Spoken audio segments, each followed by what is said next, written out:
Hey there, folks. This is Brock Chart, and I'm back with another tutorial. This one is for Remember When from Five Finger Pop Book 1. This tune, a lot of my students really love this one. It's very much inspired by a lot of the artists today. Thinking like Chainsmokers comes to mind, or like some 21 Pilots sort of stuff.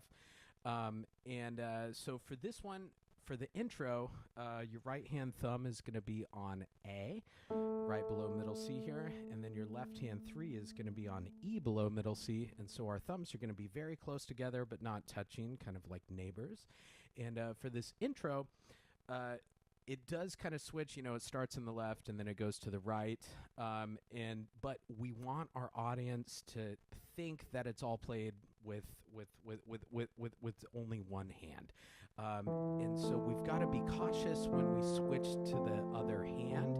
We want it to sound very smooth and like it's just all in one hand. So, and yeah, that very first part there is with pedal. And I always encourage students, if you're trying out the pedal or, just getting used to damper pedal technique, just take the left hand, for instance, because everything's kind of on beat 1. And so we'll hold it for a whole note, count to 4, and then when you say beat 1 again, then we're going to lift up and down very quickly there. But I love the counting aspect because it makes it just a lot more exact when you lift up on the pedal. So we can try that here just for a little bit. So just left hand, and I'm just practicing damper pedal technique. So 1, 2, 3, 4, 1, 2, 3, 4, 1, 2, 3, 4, 1. And my right hand is kind of moving up and down, and it's basically doing the exact motion of what my foot would be doing. And so right when I hit beat 1, 3, 4, 1, right when I hit beat 1, I'm playing the note and my foot is going up at the exact same time. And so, yeah, just practicing left hand and whole notes, like even just that very first note in the left hand can be very helpful.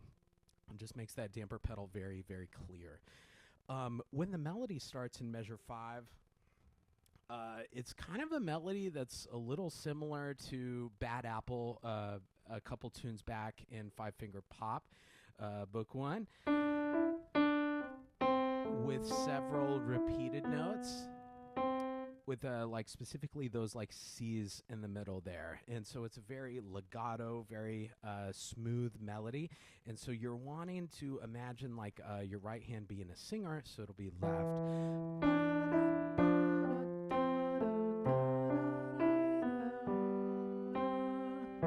And very just song, like very lyrical, very smooth. And then, let's see, for measure 13, we're going to be kind of doing a similar melody, but just a variation of it. And your right hand is going to be moving up to a middle finger on 3. So both of our hands are in a C position now. But it's a very similar sort of thing. Watch out for the crossover right in, let's see, 13, 14, 15, right in 16. We're going to be crossing over with a 2.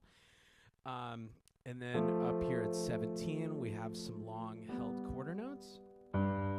Going to be reaching down to that octave G. Watch out for measure 20 when we reach down there. We are holding the pedal, and so don't wait until the very last second to like jump to where your left hand needs to be. So for me, as soon as I hit that G, I'm moving. And it can be helpful. I write this in my students' music all the time. Just write the word move right next to the note, just as a visual reminder. And then measure 21 is everybody's favorite. This is kind of the chorus. This is pretty loud. This is forte. Be careful, because although the left hand is similar, it is using like different fingers in a little bit different progression. And so just be careful about that. Right hand is going to be a little bit higher as well. Your right hand 1 is going to be on A, but it's a very similar melody to what we saw on the first page there. And then just like what we did on the first page, where it switches from from like that A position to C position, the exact same thing happens in 29. So we can do this. Watch out for those dynamics there.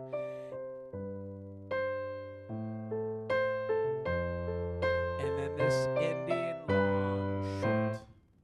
So there's several dynamics in here. There's a couple of like hairpin dynamics, and like a crescendo immediately followed by a diminuendo. I think a really good rule for like phrasing with dynamics is, and it's not every time, but I would say the majority of it, if your melody is going up, if it's an ascending melody, we're going to want to crescendo, and if it's a descending melody where the melody is going down, we're going to want to do the opposite, to do a diminuendo there. So feel free to add your own dynamics, even if, in my tunes and other people's tunes and classical tunes, that's totally fine. And that's, it makes the music pop off the page a little bit more. So yeah, feel free to add some dynamics and some musicality to it. So thank you so much for tuning in. I think that'll do it for Remember When. I'll see you in the next one.